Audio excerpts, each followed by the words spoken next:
Market Prospects, delivering timely information and education to prairie farmers for over 30 years. Market Prospects is brought to you by the University of Saskatchewan's Department of Agricultural and Resource Economics and these sponsors. Log on to marketprospects.usask.ca to view past programs and for information on upcoming programs. For our Market Prospects interview this week, we take a close look at the wheat situation and outlook.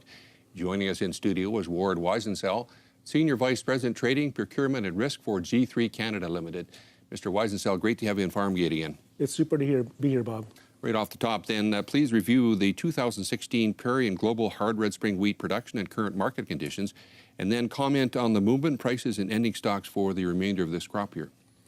Yeah, so again, it's hard to talk about what's happened in Canada without talking about what's happening around the world. And when you look at the world wheat situation this year, we produced an all-time record wheat crop, also produced an all-time record corn crop worldwide. And interestingly enough, this year was also an all-time record bean crop worldwide.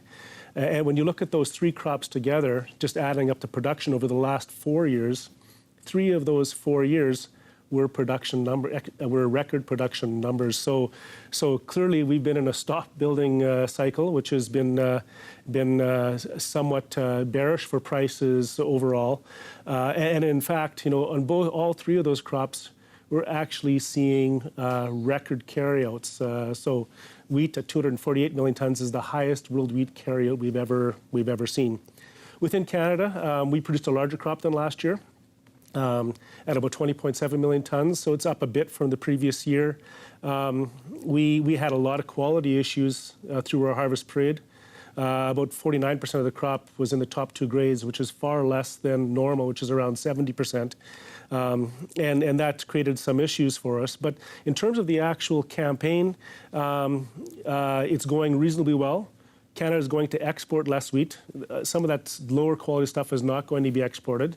Our pace this year is about 1.9 million tons behind last year, but we're still reasonably headed towards hitting a carryout number of just over 5 million tons, which is not burdensome from a wheat perspective overall, and particularly when you consider that that's up about 1 million tons over last year, but a good chunk of that additional carryout is going to be that poor quality wheat that was affected by fusarium in the growing season.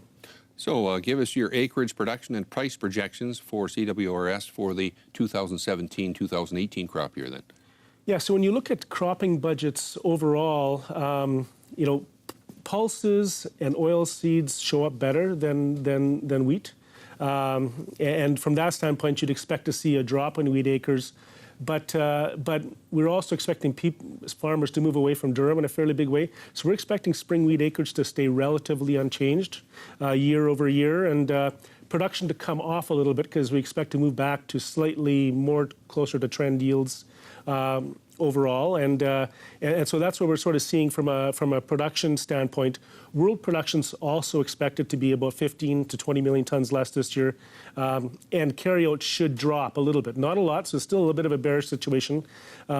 Spring wheat has been showing some independent strength from the rest of the wheat structure, and that has been positive. When we look at our price forecast for new crop position, this is assuming normal weather, assuming the Canadian dollar stays relatively consistent, which is a big assumption in today's marketplace. We'd be expecting a most likely price range in that 625 to 675 type of range, and then the chart shows us our probabilities around that range, assuming you get different than normal weather conditions overall. So that's pretty much how we see the situation for the core Canada Western Red Spring Wheat. Okay, what about the current situation and price and movement for some of the other milling wheats, and what do you expect in the coming crop year for acreage and price? Well, I think when you look at some of the other more medium quality wheats produced in Western Canada, so winter wheat and say Canada Prairie Spring, so the general classes, they are lower protein. They are priced in a very different marketplace because of they're really priced against hard red winter and even Black Sea wheat because they're just not in that same quality level. And just to put that in perspective, Russian and Ukrainian wheat over the course of this particular crop here has been trading at about $1.50 per bushel discount to Canada Western Red Spring wheat, the core class. And really, those wheats have to compete with that. So they're either going to go domestic or they're going to find places, niches in the world market. But it's typically they trade 75 cents to $1 a bushel discount to Canada Western Red Spring wheat.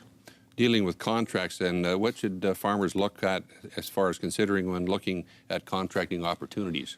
Yeah, so going forward, basically we have spot cash price contracts, we have forward price cash contracts, we have forward basis contracts, we also have our pooling contracts, and we also have quite a few target pricing programs out there that you can forward price. And so there's a lot of programs out there from a farming perspective, particularly when you're pricing from now into new crop position.